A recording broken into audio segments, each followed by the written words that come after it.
Hey everybody, it's Sandra D. If you're new to my coaching page, then welcome. And just a little bit about me, former actress. So if I do look familiar to you, it's probably because you've seen my face on the TV. For quite a few years, I worked in soap operas. So I have a lot of people say, did I grow up with you? And no, it's a familiarity that comes from my previous career.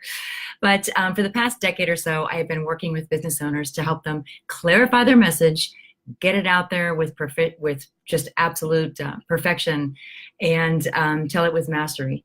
And in that process, I help you build a business and a life that you love. So thanks for joining me. If you're watching this in a recording, awesome. We are having major thunderstorm coming in here in Austin, Texas. So I am hoping that we stay connected, and you may hear some thunder going on in the background. So, hey, I just see you pop in there, Tim. Hello, good to see you. Good morning. So today I want to talk a little bit about the empowered no. And the reason that this is on my mind is I was telling someone was sharing a story with me about how they felt like their time had been taken advantage of, and that they wish that they had a better way of protecting that time. And some may say setting boundaries. Well, for me, the empowered no is, for me, how your vision and your values can really help you to protect the most precious commodity that you have, which is your time. If there's anybody out there that finds their time precious, just give me, if you're watching this, send me a good little thumbs up, or say, yes, my time is precious, because it is the one commodity we can't replace. If you lose money, you can make more money. You cannot make more time. So all of this really stemmed from me having the worst coffee business date ever. So I'll tell you a little bit about that, just so you can see if maybe this is something that you've experienced too. So I was new to the city. This was a couple of years ago. I think I have learned since then. But I was new, and I ran into someone else that had met me at a networking event. And this particular networking group, like a lot of them, encourage you to go out on coffee dates or something like that. We agreed to meet after work. I show up hungry. And I didn't ask a lot of questions from this woman, but I kind of knew what she did. And I thought, well, she's very outgoing. And the one thing I noticed is she talked to everybody.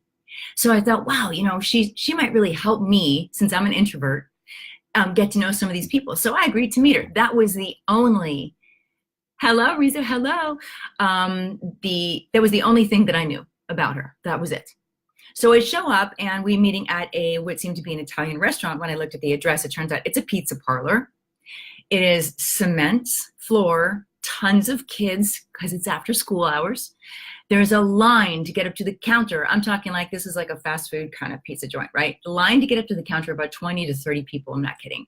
Kids are running and screaming. I can barely hear anything that's going on. This is not a great place for any kind of business conversation.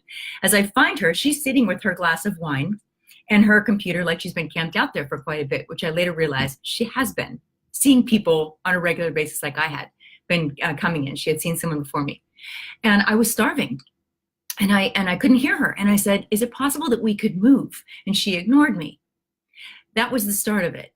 We went on for, I think I sat there for about 45 minutes, just getting more and more frustrated. She was extremely self-centered. Direct marketing, nothing against direct marketing, because it can be an amazing thing, but sometimes people handle their conversations, their enrollment conversations, a little wrong, which she did. Never asked me a thing about me, never even bothered to see if she could help me get something to drink. By the time I was done, I would spend $50 for a glass of wine, because I was so frustrated. I got nothing done from that. So I wasted 45 minutes and 45 minutes to and from that meeting. So let's put together that time. What better could I have done with that time? I would say really just about anything. When I left, I was so frustrated and angry. I literally said, I will never go on any of these freaking coffee dates with people that I don't know again, ever. This is stupid. It's a waste of time. I have since rescinded that agreement with myself, because there are times. Hello, hello, hello, hello. Hello, Bruce, Spruce, I see you. I have to tell you that there are times that going on what I call a coffee date, now that's if you're going to have a glass of wine or coffee or snack or lunch or whatever. I'm kind of putting that all in the same thing, right? It can be very good. And there are times when I say yes to people to meet them in person, for sure. But I say no a lot more I say no a lot more. And I feel better that I do. So let me tell you what I did wrong. Okay, let's take a look at what I did wrong. First of all, I did not ask any questions. So I didn't even build up any discernment around the situation. And by the way, I'm talking specifically about meeting people for, a get to know you meeting, but this also comes into play. The ability to say no comes into play when you are asked to do, whether it's a speaking engagement, go into business with somebody, show up in a telesummit, any kind of opportunity that you have that you think may be something that can further your business, or they think it's something that can further your business. Really evaluate and learn that discernment. Now, there's two different types of discernment. That's what I want to get into today. Let's just dive in, okay? Because I don't know how much thunder and lightning we can handle here. So, two types of discernment. One of them is spiritual discernment, which I know a couple folks on here know what that's all about, right? Saying no is okay. We must protect our space. You bet. Oh, yes. So the two types of discernment, there's spiritual discernment, which I fully believe in. I mean, for me, I will ask if something is right or wrong, and people have different ways of doing this, their own spiritual discernment, right? For me, I wait for the Holy Spirit to tell me yes or no. It's really clear. Some people have other ways of doing that. The other way of discernment is what I call, and I came up with this great. Now I'm looking at my notes, guys, forgive me, but I just want to make sure I stay on point. The other one is, of course, investigative discernment. Investigative discernment is simply asking questions. That's what I didn't do. It's one of the things that I did wrong with my nightmare coffee date, right? I didn't ask any questions.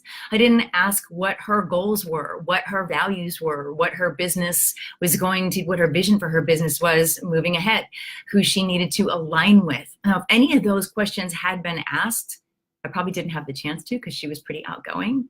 I have learned now. But if any of those questions had been asked, I would not have put myself in the position that I was. I would have saved all that time and frustration and anger, and wouldn't have had all of the stuff I had to work through from that awful afternoon, right? So that is what I call investigative discernment. Just ask questions and learn more about the person and the situation, the opportunity. Is it something that you want to do? So there are two questions that are going to help you with that discernment. Okay, now I'm leaving the spiritual discernment aside. We're talking about the investigative discernment. The two questions that are going to help you the most, and these are important. Does it bring you closer to your vision? Know where you're going. This is where, like when I teased this, I said the clarity of your vision and your values will help you discern, help you protect your time. So it's going to help you discern who is going to be or what is going to be the right opportunity for you. Does it further you in where you want to go? If it doesn't, then the answer is no. That's it. The answer is no. And we're going to talk a little bit about literal ways that you can say no, that you will feel great by. You will be empowered by being able to say no. It won't be difficult. You're not going to hurt people's feelings. Well, I can't promise that, but we'll give you the best opportunity to not hurt people's feelings by saying no, and I'll show you that in a second. So the first question is, does it further you to where you want to be? The second question is, does it align with your values? So especially an opportunity, right? So if you're looking at a speaking engagement, a conference, a telesummit is a good example. What is the overall feel? Does it fit with your values? I mean, is it going to feel correct and in integrity and authentic for you to be involved with this person or this project? And if those two things come out as yes, then say yes. If either one of those are no, then say no. Now there's a third question I'm going to pop in here too. If those answers to the first two are yes, there's one more question. And this is an important one, especially for those of you that have a team. Okay, this is really important. The question is, are you the right one to engage in this opportunity? You may not be. It may be something that they ask you to do, but you realize, you know what, I can send somebody, I can send a representative to go to this situation and take care of that, protect your time. So that's the third thing. First, does it further your vision for your company, for your business? Second, does it match your values? And then that third one, are you the right one of your team to engage? So I said that I would give you some ideas of how you can say no, right? Spiritual discernment. Yes, I knew you would appreciate that. I knew you would. So going on, I want to make sure that I click on everything here that I have said that I was going to say. Okay, here we go. One quick note about that vision. Yeah. I want to just touch on vision because that's that first question. It's really important. One quick note about vision. And this is a whole nother thing, right? This is a whole nother Facebook Live, a whole nother topic, a whole nother webinar. But vision is not a pie in the sky thing. Vision is a very specific, here's what I want to accomplish, here is what is possible. It has to be possible so that you know, this is why when I ask that first question, it's really important to be clear, again, clarity on your vision.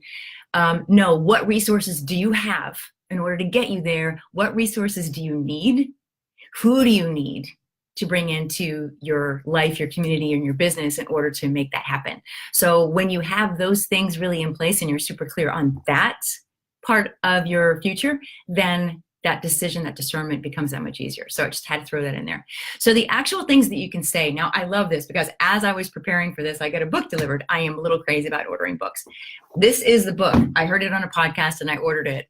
Obviously it's on my mind. The Power of a Positive No. So when I read this, I will be sure to give you guys a review and say, okay, this is what I think. But it's got some great reviews on the back. The gentleman that was talking about it on the podcast said some really good things. And I thought, if nothing else, I think I have learned how to handle saying no at this point. I can always get better. We can always get better and always keep learning. But I think I may find something in here that would be great. Or maybe it's a book I can refer to my clients. So I grabbed that. That may be something you guys want to check out. If you've read it, let me know. Give me your review on that book, The Power of the Positive No by William Ury, Ury. Okay, so the things that you can say that will help you to say no to an opportunity and still feel good, like you're being respectful to the person and free yourself. One of my absolute favorites is I have other commitments at that time and I would not be able to honor them if I said yes to you. Another way to say that is I have other obligations that I would not be able to honor if I said yes to this one. So that is pretty much kind of covers it, right? It is true. They can't refute that. You are going to be in integrity by saying it, even if your obligation is taking your kid to a sports game, or to a rehearsal for play practice. I mean, there is obligations that you have in your life and you can't go because you wouldn't be able to honor them. So that is my personal favorite. Other ways that you can say it, I'm sorry, but that doesn't fit into my business strategy at this time. I'm sorry, that doesn't fit into my business strategy at this time, or my business plan at this time.